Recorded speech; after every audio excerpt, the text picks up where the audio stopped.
I just wanted to first ask you a bit of a non-footballing question, really, and ask you about Ben Mee.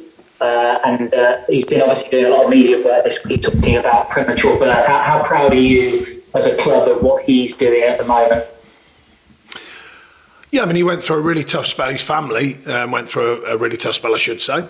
But he's part of that, the worry and the concern, the challenge of that and staying focused. We obviously supported the best we could, but there's no true support in that situation. I mean, look, he's a grounded, balanced fella, very caring about his family, like most are. And I think, he's in a situation which he's dealt with very, very well amongst other situations that he's dealt with very, very well. And that all kind of encapsulates on a lesser level than real life with his family. But, why he's end up being a captain, because often there's a maturity to a captain. Some captains are by performance, of course, but with him, it's not only performance, it's a maturity to what he is and who he is. I think for fans as well, it's important to know that, players aren't just robots that they see every weekend on the field. There's real people, there's real stories behind them, would you say? Yeah, but you don't want to get too deep into that. It's a fan business, and I mean, sometimes, the other week we were talking about Steve Bruce and some of the comments he'd made about, the realities of the job. Players have a different version of that. But, you don't want to get too pure about it. Players are out there playing football. You have fans. They don't think, you don't have fans coming into a stadium thinking every bit of depth about everyone's lives. But sometimes it's nice to know, remind them that they are human beings. There are a life behind what they do at their varying football clubs at all levels. And sometimes that does get lost a bit in a stadium. But I don't think outside of a stadium that gets lost. I'm sure fans are certainly of mind that these are human beings, and certainly of mind, hopefully, the way modern media is. There's a lot of good they do as well, and there's a lot of things and challenges they have away from the football pitch, unfortunately often from footballers. The good stuff doesn't really make the news very much. It's virtually the bad stuff that makes the news, unfortunately. And for Ben, on footballing terms, is there a latest on his contract situation? Is there any movement on him potentially staying beyond the end of this season? He's just like the others in the sense that we stay open-minded with their situations, dialogue between the club and their agents and the like. So, he understands where that's at. And there's been a bit of a noise around James Tarkowski again this week. You don't say, as if by magic. Well, I'm blown away by that. Incredible. Are you able to reassure supporters that he'll be here? And no, I'll reassure you and everyone else the same as I always reassure everyone about every situation. Football changes. If it changes, it does. If it doesn't, then we're happy with that. It's just the way it goes. We can't. You can't, especially in this modern time in football. Contracts now are a different ball game. 20 years ago it was a different thing. Now people sign a contract and 6 months later they're sold and all the rest of it. So it's a different ball game. All I would say about James, he's a fantastic professional. He has been since he's been here, and he continues to be. His form this season is absolutely top draw. I'm still scratch my head about how he doesn't get in the England setup, but that's one of them challenges for Gareth. He's got a lot of good players he has to pick from. That's my focus with him, and he keeps doing the business. And you mentioned obviously there's a number of players who are going to be out of contract. I wonder whether you look at Palace, who were in a similar situation to yourselves really at the back end of last season, where they had a number of players, I think more than 10 out of contract, and they've gone out, recruited, they've come back this season almost a Crystal Palace 2.0. Do you look at their situation as a similar one to yours this summer, where there might be a reboot? Well, firstly, I didn't mention the contracts, you did. But secondly, they have got a situation where they had a lot of contracts up. They've done really well, it looks like to me, recruiting, or certainly so far in their early season form. Not an easy task by any means. They've also got some very good pros there, though. And they've still got a kind of a group of professionals built around the group that were there, because they've got some very good professionals there, in my opinion. And they've made a nice start to the season. So, it's a tough ask nowadays going out and recruiting. But to be fair to Palace, they've put a few quid in there as well. They're not looking for waifs and strays. They've put a few quid in there over the last few years. So fair play to the ownership there as well. And Palace is a club that you've been linked with before, but have you been impressed with the development of them as a football club over the last couple of years? I don't think my links are relevant, but I think as a football club, I think they're like all clubs. They want to develop, they want to move forward. They've had ideas about the stadium. I know they've got some big backers going there and the like. And I mean, look, it's not an easy task. I've always respected clubs like Palace. I played against them many moons ago in the Championship more so, and they've become a Premier League club. Now they go about their business on and off the pitch.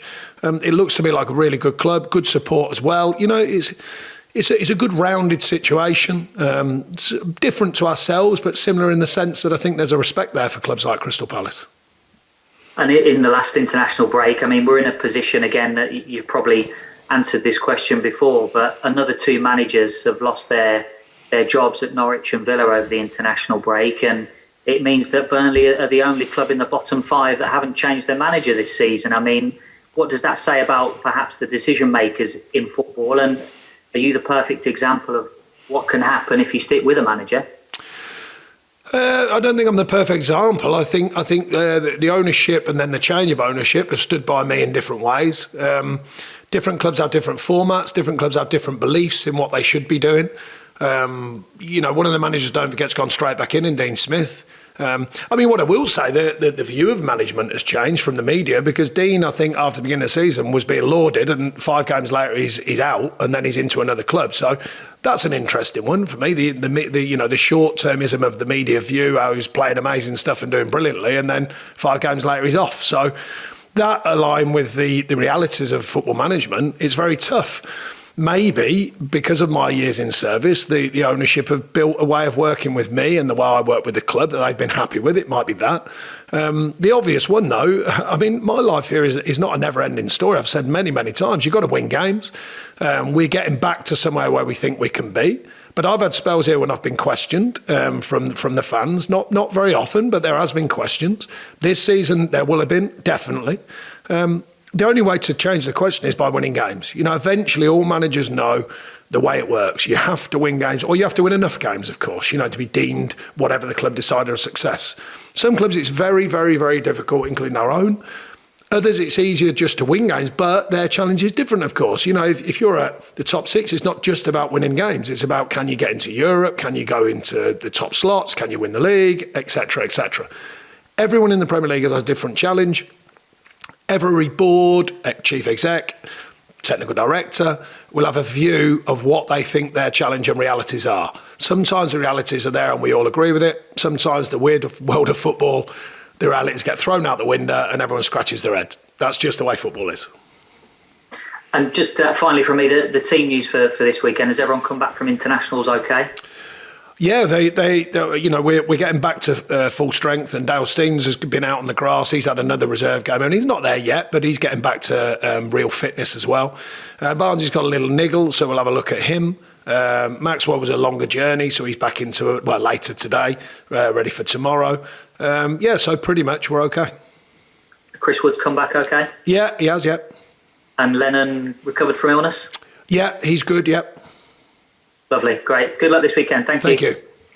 Thanks, David. Katie Shanahan, PLP, please. Hi, Sean. Good to see you. Hiya. 2 big results against Brentford and Chelsea before the international break. What worked particularly well in those games that you'll be looking to repeat on Saturday? Well, the Brentford game took care of itself with a real performance. Maybe they had a quieter day. We were very good on the day. Took the chance that we created and kept them to, pretty much saw the game through in a way that we can do in the Premier League. Chelsea was a whole different ball game. They could have scored early. It could have been a different story. Nick Pope was on form. We've defended for our lives at times. And we've stuck in there and got a nice point against all the odds, and we can do that. We have done that down the years, and you do need a bit of luck along the way because they missed a couple of big chances. So different feel. We've only had 1 loss in 5, so therefore the mentality's been good. But it doesn't guarantee the next one. But I think there's a different show of us. I thought, as I said, Brentford, we were very good, played some good stuff on the front foot, mixed our play well, and affected the game well. Chelsea was a different ball game. We had to just dig in and fight and do all the ugly stuff. And work to get a chance, which we did. Take the chance, then you get a point. Have you seen a lift from the players following those 2 big results? I mention it all the time. The players here are pretty firm-minded. The environment that we set, the way that we work is always pretty positive anyway.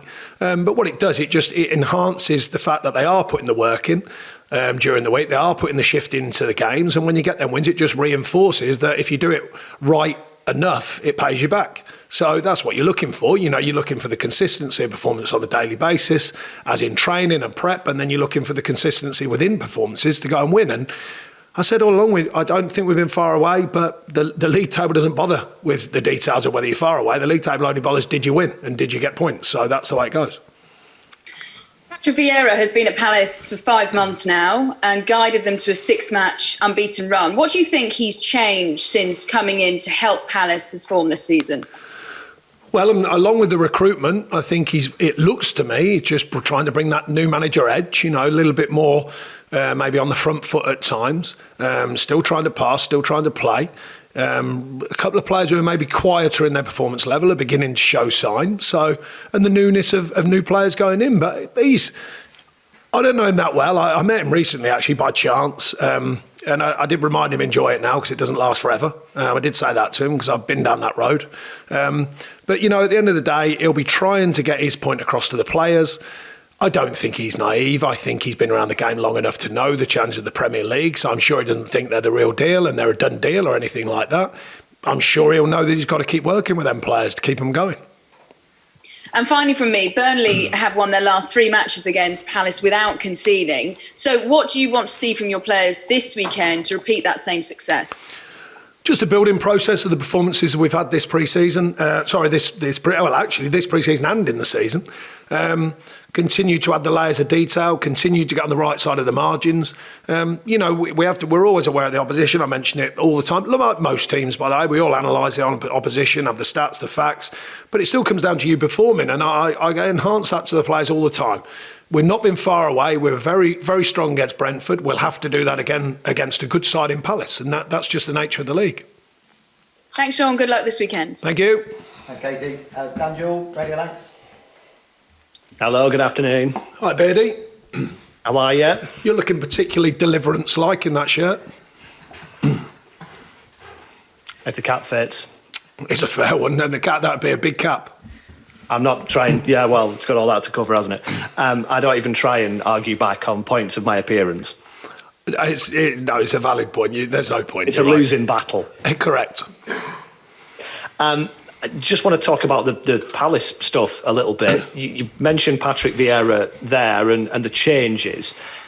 Is it easier to notice changes when it's kind of a revolution, a new coach and new players coming in, rather than the evolution that comes from working with a group of players for a long time? Because I think perhaps contrary to popular belief, Burnley and your team aren't playing the same football that they were 9 years ago when you came in. But is it less Don't ruin noticeable? the story, Beardy. Why would you ruin the story? Everyone knows we just do the same thing.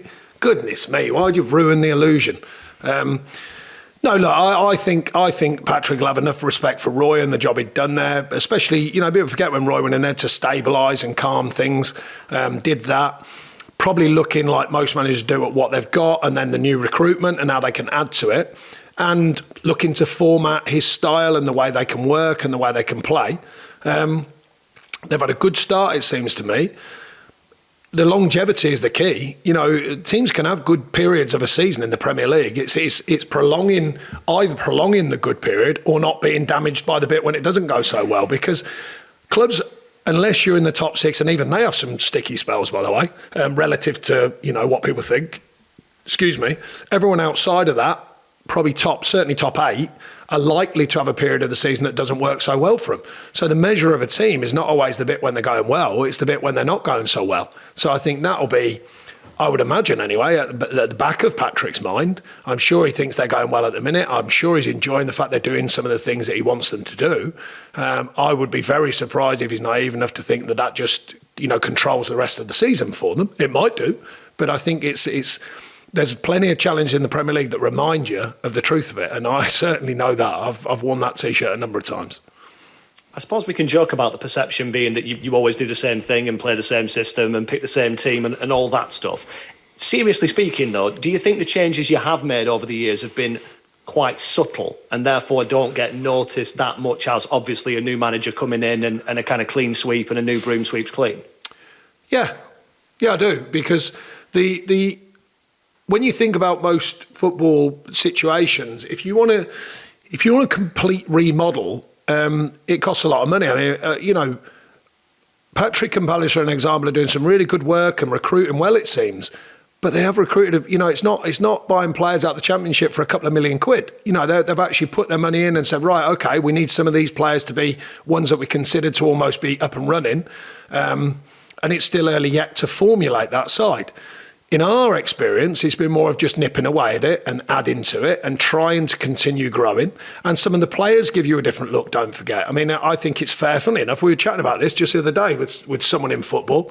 I won't name who, and I was saying how when Stephen Defoe came in and got really fit, truly Premier League fit, he gave us a different way of playing. And if you remember at that time, we were saying, Burnley are changing, they're playing this way. We were keeping to our format, but he actually instigated change by his style. Maxwell's given us a little bit of that. More lately, he's given us a little bit of a twist in the way we play. But the format still has to be there because you add to it, but you don't want to take it away because there's a lot of good in the format that we use, and we know it can be productive in the Premier League or productive enough, whichever way you look at it. With the finishes we've had, so it's layering up if we can. If and when we can. We layer up. I mean, even this summer, we put some money in, but people forget we got 12 million in ourselves. So we did bring money in as well as put it out there. Some clubs can put more in at any given time, change their look, work with different players, and all these different things. We have had to make subtle changes, add to it, and add variants to what we do. And when we're really on it, like we were against Brentford, I think a lot of it pays us back with the style and the way we play and the way we wanted to affect the game, still whilst defending well.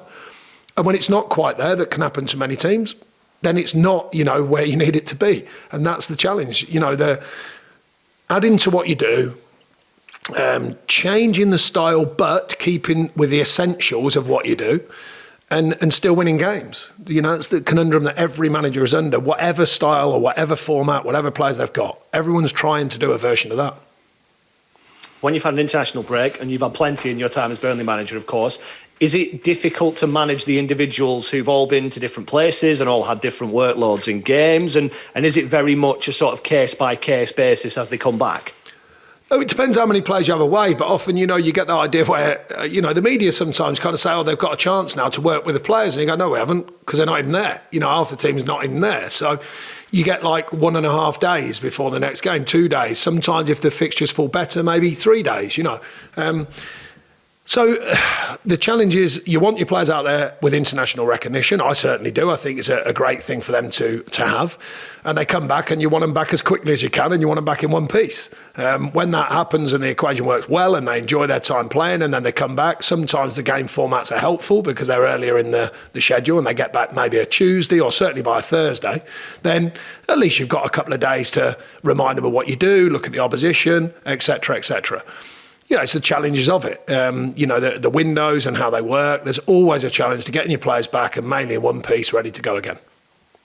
On that subject, I wanted to ask about Chris Wood. Scored a couple more goals for New Zealand in the international break. I think he's 2 away from the national goal scoring record now. Obviously takes great pride in playing for his country.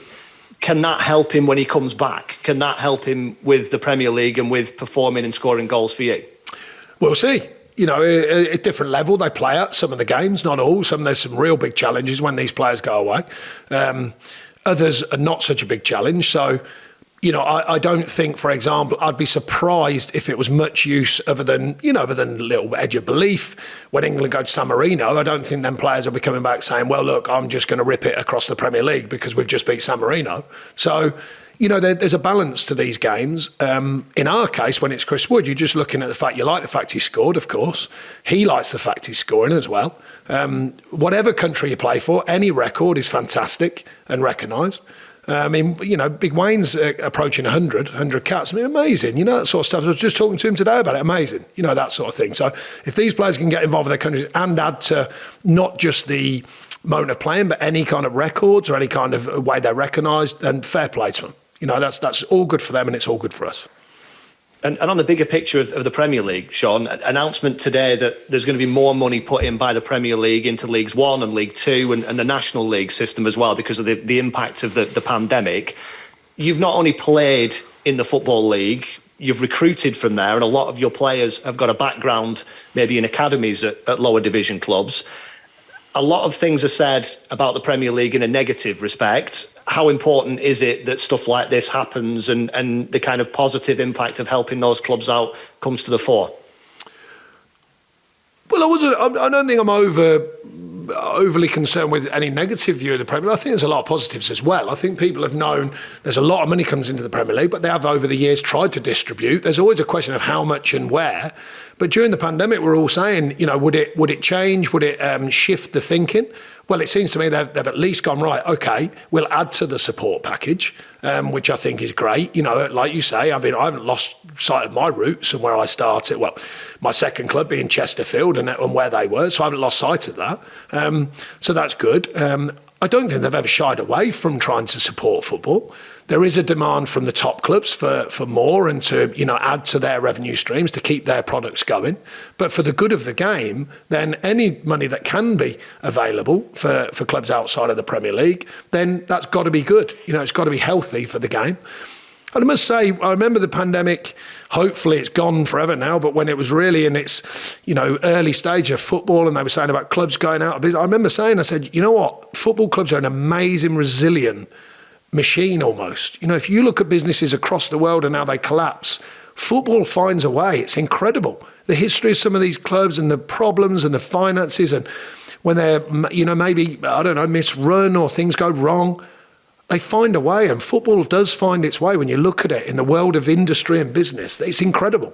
Football does find, and mainly because of the care and the love of fans and the attention, and the old-fashioned stories of some local person done good, and they say, right, I'll put some money in the club, and we've all had them stories.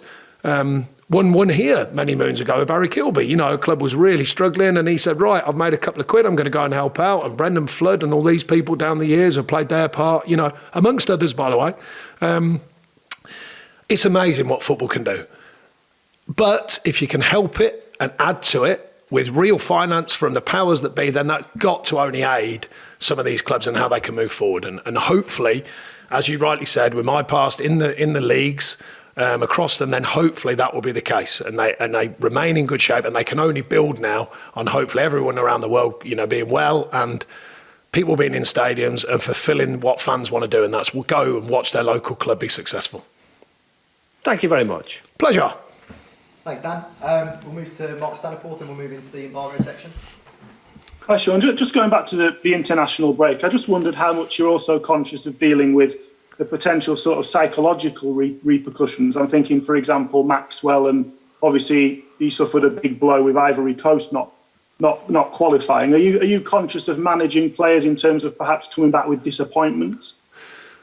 Not overly. I think players become very resilient down their careers. You have to get over disappointment quickly because there are a lot in football, both as individuals, teams, managers, coaches.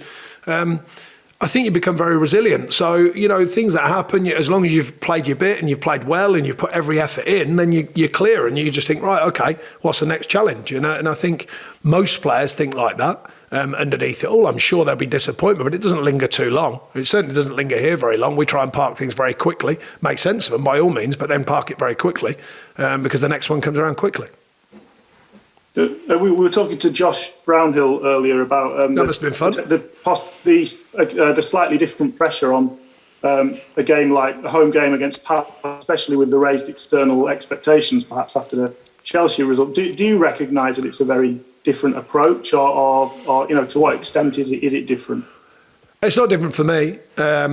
I know the challenges of the Premier League. I know that we format the players in a manner, both the physical, mental, tactical, technical, to be ready to play. So it doesn't matter to me. I can't govern every individual on the team because of outside forces of what we do and the media and social media. But for me, another important game. Whatever way you look at it, you've got to get points on the table no matter who you're playing against. Good form, bad form, all of them challenges. The fact is you've got to win games. So my thinking never changed from that. We go into every game attempting to win. We went down to Chelsea attempting to win the game. We had to get a bit of luck and some very good performances to get a point. But our mindset was to attempt to win. And we do that in every game. Just finally from me, how impressed have you been with how Josh has continued to evolve as a Premiership player, and does he to some extent encapsulate the Burnley way of sort of patiently bringing players through until they're fully established? Well, the Burnley way has been somewhat out of necessity. You know, we've often brought players from the different levels of football, mainly, well, a lot from the Championship, and I've felt it was time needed to allow them development time. It's been others we've had to throw in really quickly, and others we've had to be careful with and take time with. We've explained to Connor Roberts, I think he's going to be a good player. We've explained it to him. Big Nathan's come in and got a few games, done very well. You know, that kind of adjustment to the Premier League, and we hope to do that as part of what we do. But sometimes it has been out of necessity. But Josh being another one, you know, actually the pandemic was forgetting it. I mean, I know it's a bad situation, but for him, the only positive was he had a spell when he'd seen us, saw what we do. Then he had a spell when it was quiet, and he went away and got himself super fit, followed the programme that we gave him to an absolute T, and came back really, really fit and well, and played out more or less the rest of that season, and has never looked back. He's maintained his standards. He continues to do so. We know he can still learn and improve. We've spoke to him about that, particularly, you know, searching for the ball, dealing with the ball, and adding to his game with that side of things, because he strikes the ball so clean. He can score a goal as well. But he's done nicely, and he continues to develop.